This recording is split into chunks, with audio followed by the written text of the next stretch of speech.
I've never seen a yacht like this in my dreams. Sailing the seas in boats so grand, it seems. But we're just humble sailors, salt upon our cheeks, gold classic every day of the week. Hey everybody, welcome back to Boat Fool Sailing. Thanks for tuning in last week and thanks for watching this week. Thank you for your continued support also. I'm really excited about today's episode. We got to see a really cool boat. A couple weeks ago when Canadian Ken and I were up profiling that Southern Cross 39 in Winterport, Maine, the broker suggested that we take a look at this other boat he had listed, and I'm super glad we did. It is a very unique world cruiser. She's a 1990 McArthur Class 40-foot sloop, composite wood constructed, built to go anywhere. Designed primarily for transatlantic racing and global racing. However, she wasn't used for that. She was used for world cruising by the one owner. She has sailed in the Med, the coast of Europe, the Azores, the Caribbean, the Bahamas, the coast of New England, Bay of Fundy and Newfoundland, the whole, you name it, she's been there. And really a special boat that's been well crafted, well maintained. There's a recent survey that we delve into a little bit in this video, and really she's designed to go anywhere, and she's loaded for bear. So I'm really excited to share this boat with you. Our batteries were running low, so we did the best we could. And if you're looking for a boat that can basically take you anywhere from across oceans to around the bay, this boat can do it. And I think you're going to find it pretty special. So come along. Looking forward to sharing this with you. Let's go have some fun. John did not let us escape the boatyard after seeing the Southern Cross, because there's another really neat boat here that we're checking out. It's called a McArthur 40, custom built in England? In England, in Bristol, England. It was built in the 80s. It was finished in 1990 and launched in 1990. It's a wood composite. And it's done some voyaging. It has. It's been around the world.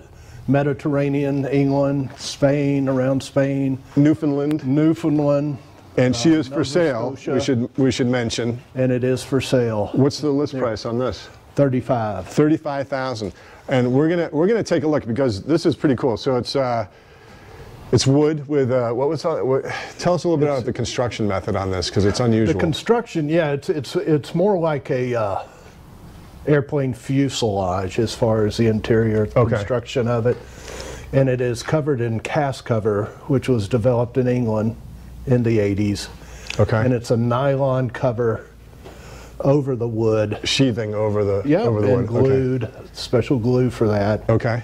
And it was kind of pre-epoxy, was the state of the art back then. Okay. It's easy to repair. Yep. It's definitely, to do it from the start, it's not really a do-it-yourself kind of thing. You need to know what you're doing. Okay. It's so this is not a DIY special. This is a real sailing vessel that would as far as production. As far as production, okay. But the original plans were for around the world racer. Oh wow, okay. And popular design in France. There've been I believe 65 of these built. Okay. I couldn't find anything on Sailboat data on it. No, it's hard. There's nothing there. So maybe it will be the first entry we can create. Yeah. But look at this. This is obviously ideal for Maine waters. That was added later. Yeah, this is sweet. A nice cage around the props. You're not picking up flops or pots. That's a honey of a skeg on that. You're not going to break off your rudder with that protecting it. Nope. And nice big thin keel. Is that lead or what? I'm not sure of the material. It's either lead or... And the lead inside. Yeah. Feels like lead. Yeah. Wow. It's just bolted right on. Bolted on. Isn't that interesting? Yeah. Been there since 1990, so... Likely not going anywhere. No, nope. They've had good success with this boat. Sort of a shoal draft keel. It's long. It is. Yeah, that's interesting. Well, let's go take a look, because this is cool. All right, so far, she's 40 feet long, 11 feet 6 inches in the beam, and has a draft of 5 feet 6 inches. She also displaces 21,200 pounds. She's a big boat. She's also a documented vessel. All right, let's keep going. Yeah, the head's really unique. But it's got a range. This is cool. Whoa, it's all open in here. Ken, come on down. All right, heading down. This is, oh, it's got refrigeration. It's a tricky companionway. But here, I'll light it up so you can, I don't know. Yeah, there you go. Turn your, oh, yeah, turn my light on there. Yeah. Can't believe the ice. There we go. there you go. Pretty cool down here, actually. It's nice. Nice finish work in here. All teak, apparently. All teak. Original owner of the boat. One owner, he built this, as we said down below, finished off in England in 1990. But nice big main salon here, sleeping for 1, 2 anyway here. Galley looks great and serviceable. So there's a little step up here. You got a gimbaled stove, refrigeration. I wouldn't say it's the biggest ice box in the world, but I bet there's plenty of storage elsewhere. Nav station, quarter berth, and then check this out, Ken. Look how far back that goes. Right back to the transom. Oh my goodness. So you can really... Stowaways in there. Right. You can definitely see what's going on with your boat, but this boat is feels very solid. You got a little... is that kerosene? I think it's diesel. Diesel stove for those... propane. Yeah, all right, so diesel or propane. We're not sure which, but we'll figure it out. But this boat was built to go around the world, and it has been around the world. And, oh yeah, check out the head. It's like a... it's like an outhouse toilet, but it does have a pump. Up there. And I guess when you close these doors, you have this whole head here, which is nice. Nice little sink and some mirrors. And there's your V berth, which those little side portals are on the up on the top sides. That's weird. Your porpoise peepers up in the bow. Yeah, that's nice. A little fan there. Definitely fit 2 people up here. Carpeted ceilings, so you don't crack your noggin. But imagine this in the Southern Ocean. A wood boat. That would make me anxious, to be honest with you. But pretty neat boat. It is. Feels definitely like a racer cruiser. And wonder if this is... Oh yeah, there is your like Perkins ours, 4108. Looks to be in similar condition to ours. Looks like a newer alternator on there. Belts look good. Raycor fuel filter. Looks nice. Do we know how many engine hours are on this? It was rebuilt at 1800, or it has, I think it has 1800 since the rebuild. Okay, so approximately 1800 hours since the rebuild. Okay. Not bad. Oh, yeah, I think I recall reading that actually. There's your little sink here. Hot and cold pressure water. Hot and cold pressure water, nice. Look at your compass. You can read it from while you're down here cooking your beef stew or mac and cheese. You can see if you're still on course. Did you see the woodwork around the head? Yeah, that was Pretty nice. it is. It's very ornate. Yeah. Everything about it is pretty neat. I love the vanity, the mirrors above the sink, the toilet paper holder. You don't get that on a Morgan. No, definitely custom. Definitely custom. Yeah, so you got the refrigeration. Yeah, it's cool. It looks like that was maybe added. Yeah, it's it's its own little structure. Yeah. Interesting. But it's definitely fastened in here. Yeah.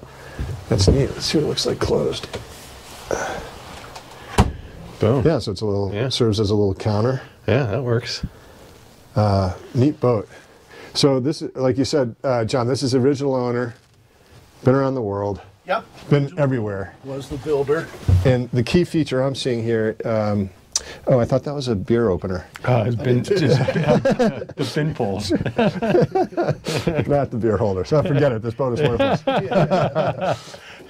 Really? Oh, you got dual compasses. Look at that. Yeah, on the other side too. Yeah. Yeah, pretty cool.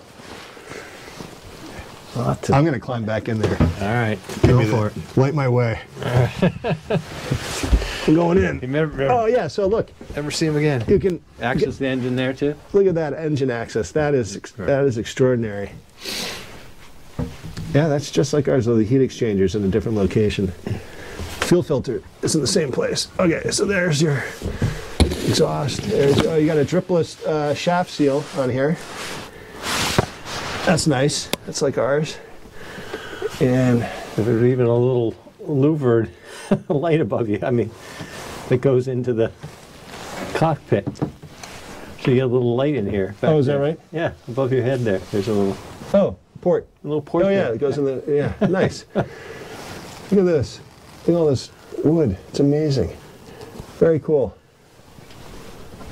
No crawl. No, since it's tiller and rudder, you don't have a quadrant to worry about. There's a bronze through hole across the way. So that's nice. Very cool. All right, coming back.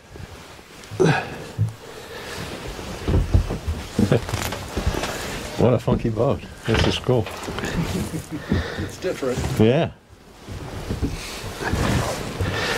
Oh, this is what Josh is going to do for us, right? Our numbers. Yeah. Yeah. Yeah. It's documented, Yeah. registered in the U.S. Oh, all right. Oh, sorry. Yeah, documented vessel, registered in the U.S. And I was going to ask you, John. You're not Mike, so I'm going to repeat what you say. What would you recommend this boat for? I mean, who would buy this boat? Someone who wants to take tours up to charters up to Newfoundland, or a family cruiser? I mean, Or a couple that just wants to cruise Yep. long range. long range cruising. It's built for that. Yep. It's built, or you could, knock around the bay in it too. So It's a solid boat in good shape. and a good Very unique. pretty unique. So it's going to be a good talking piece for people to ask you questions about your boat. There were about 65 of these built. 65. Okay. They're popular in France. Yep. That's where most of them are. Yeah, pretty neat. Let's get one more shot in there. I like your little Oh yeah. gimbaled lantern. Lantern. Yep. But all the cushions look serviceable. Yeah, it's very. Is there a survey on this boat? They do have a recent survey. Oh, they do. Yes. Oh, what year do you know? I don't know. I think it was an insurance survey. I can look. Okay, so there's. They made a photocopy of it. Okay, so the there. pictures aren't good, but yeah. Yeah. All right. So there is a recent survey. So that's huge. Okay, so John did provide us a copy of the survey, which you see here, and I'm just going to go over the salient points which you would look for in a marine survey if you were to pay for one. And if you're not familiar with marine surveys, the surveyor uses a rating, a tiered rating of urgent items, must do items at some point, and recommendations. So in this case, the surveyor uses A for urgent. These must be done prior to getting underway. B are strongly suggested so they don't become A items. And then C are recommendations. So this survey was done in August of 2021, which simply means that it's a few years old now. And I'm not sure what, if any, of these items have been attended to. And I'm sure some have, and I will find out. But it's interesting to note that there are not many items. And in fact, I was really impressed. So the first recommendation, a B, under hull and deck structure, was that the deck at some point should be repainted, and it should include sealing and fairing all surface checks, rebedding hardware as needed, and eliminating potential water passages. I don't know if that's been done, but that is a fairly big job, but it doesn't have to be done immediately. Recommendations under mechanical systems, we have several A's here, and I'm going to go through them quickly. Have a qualified marine electrician inspect the electrical system and bring it into compliance with ABYC E11 standards. Yeah, okay, not a big deal. The second one, implement means of holding the batteries down. Easy peasy. The third one, secure the propane tank and bring the system into compliance with ABYC A1 standards. That means it needs to be in a container that has a direct drain out underneath it. And these tanks were not in such a container or canister, and that needs to be done. A fairly big job, but not the end of the world. All right, so the fourth one is remove the oil from the engine compartment bilge. Now, the engine had just been decommissioned and an oil change had been performed, so that oil may have been in the bilge on account of that. The fifth, adjust the belts and or pulleys on the engine to eliminate belt slippage and or misalignment. Okay, not a big deal. That's your alternator adjustment. Replace the kink hose on the engine compartment bilge pump hose with a wire reinforced type. Okay, easy. The last A under mechanical systems, replace the antenna wire serving the VHF antenna at the masthead. Okay, not a big deal. Then you have a B one here, which is service or replace the starboard steering compass. Big deal. All right, we have a B under recommendation sails and rigging. Swap the worn fitting in the main gooseneck with the identical but less worn fitting in the boom vang or replace it. All right, piece of cake. Lastly, we have several A's under recommendations deck and interior outfit. The first one, review the list of U.S. Coast Guard required equipment for this size and type of vessel and ensure that all items are aboard prior to use. Okay, so it's just coming in compliance with U.S. regulations for fire extinguishers and that sort of thing, and other safety equipment. All right, now the next one was straighten and rebed the lifeline stanchions. Okay, that's a job, but not the end of the world. The third is rebed plastic deadlights on the cabin side. Okay, that's a bit of a bigger job, but not the end of the world. And then lastly, install the missing bolt in the port midships docking cleat. Whoop-de-doo. And then you have a C1 here. Consider installing a high water alarm. All right, so guys and girls, not a big list of to-dos. I've seen a heck of a lot worse than that. Now, the estimated value next is $40,000. Now, granted, this was back in 2021, and the boat is listed for $35,000. And then conclusions. This is where the surveyor sums up his or her opinion of the boat. The opinion of this surveyor says the vessel is in serviceable condition, and in the opinion of this surveyor is suitable for coastwise and offshore navigation. Not bad. All right, so there's your survey, and that will be available to any interested party. All right, let's keep going. All right. Neat boat. Neat.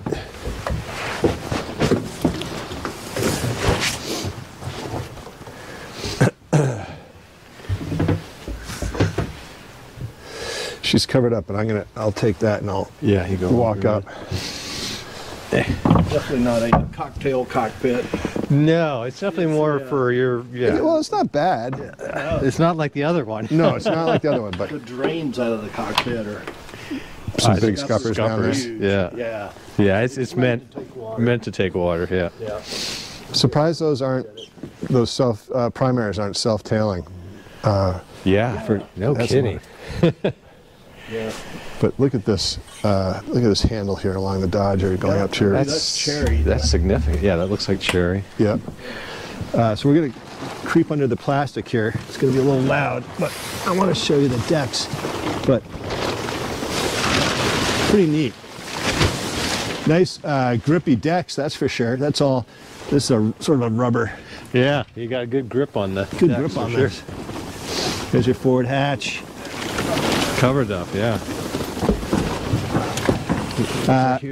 Manual windlass like we have on our boat. Big anchor there and a plow anchor off the bow. This boat is built to go places. So looking back, Wow, that's something. you know, even though we're under a blue tarp, the deck is blue with these black or grayish treads worked into. You also have a life raft, and this is substantial. Pretty neat. Nice high bulwarks on here for foot bracing as you come up to the bow on any sort of heel. And you know, this is a capable boat. Where's that is for sure. Oh, there it is. All right, I'm gonna work So our you way get back. Yes, you got a little light down back in that cord berth. That's kind of cool. Oh yeah, look at those scuppers. No kidding. It would drain Bases fast. to your shrouds, and your chain plates would be under there. Yeah, this is robust, much to more say of the a least. serious sailboat. You know, you really radar and yeah. I made it. laid its teeth out. Wow, look at that tiller. Ken, lean into it, buddy. Lean into it. My goodness, look at this sucker. It's huge. That is massive. Got the barn door rudder. Right? Yeah, and this is all metal. Yeah. Jeez. You got a little extension tiller there, so when you're hiking out, you can really get your weight outboard. When you're rail meat, you can hang on to that. Radar, obviously. Yeah. Yeah, she's so ready to go. What do we know about the? Here, let's give John back the mic real quick. What do we know about the sail inventory? It looks like a couple sails right there. Yep, I'm not sure the age. Okay. It's got serviceable sails, ready to go. I can find out about the sails. Yeah, we can find out about that. But this is really neat. What a cool vantage point from back here. I can imagine if she were uncovered. We'll show you some pictures. Did you get this of the name here? I did not get that. I went by that, but I didn't. I love these. Skellies. It looks like a Canadian name, Ken. You should. Almost sounds. That's what I'm saying. You should be able to figure that out. Yeah, I think she's Canadian. okay, Saskatoon. Yeah, and he's from England. Oh, okay. Okay, yeah. I could say so. Neat Dodger. That Dodger's in good shape. Yeah. Cool boat. So if you're looking for some adventure, this boat would take you there. All right, here's a quick recap of the McArthur 40-foot class sailboat. She was made out of composite wood in Bristol, England, and finished in 1990. That composite wood is covered with a cast cover sheathing, which is a thin nylon material adhered to the hull with a proprietary epoxy of the time. And that covering and epoxy is not to be a water barrier, but to prevent worms from eating the wood. As we know, there's a recent survey available, and that is available to any interested parties. She is a U.S. documented vessel, and the tax is paid in the U.S., and she was built originally for transatlantic racing. Now, she did not do that, but she sailed all over the world. And we'll put the broker's information down below in the description, John Wilkinson. Now, she has been all over the place. She has been in the Caribbean, the Bahamas, the Mediterranean, the Gulf of Maine, Newfoundland, the Bay of Fundy, Mexico, Belize. So she's been everywhere. And it says the Perkins 4108 diesel was rebuilt in 1980 and only has 1,000 hours on it. Now, I don't know about that year because the boat wasn't even built until 1990. But it is a Perkins 4108 and they're great engines. She's got a dripless shaft seal on her. She has a high output alternator and intelligent regulator, an inverter charger, a split bank battery system with echo charger, radar, VHF, GPS, and an EPIRB, Raymarine echo sounder, and she has auto helm 100 with heavy duty RAM. She has refrigeration, toilet holding tank, a diesel heater, a Force 10 gimbaled oven, and a Force 10 water heater, which is electric, pressurized water system, Tika mahogany interior, and all the cushions, 75-gallon wash water, 25-gallon drinking water, 70 gallons of diesel, which is phenomenal, a 10-gallon diesel head tank for the heater. You've got a Selden mast, boom, and pole, and those are made in France and highly sought after, heavily rigged with inner forestay and standing backstays, 1x19 rigging with swage terminals, roller furling, and you've got a main that was made in 2012 and a Genoa that was 2015. All are Mack cells. It's M-A-C-K. And, you know, all sorts of other extra pieces of equipment that come with the boat. So a really neat boat and ideally suited for an adventurous couple or a small family that wants to take this boat offshore or coastal cruising or just out on the bay. You saw from the survey that this boat is rated to go anywhere. So really cool boat. Thanks for tuning in. Hope you enjoyed that. See you next week. Boatful sailing in our modest vessels, waves we wrestle, making all the sirens sing. Ocean air sailing there, we still enjoy the finer things. We don't care. The view is pretty good from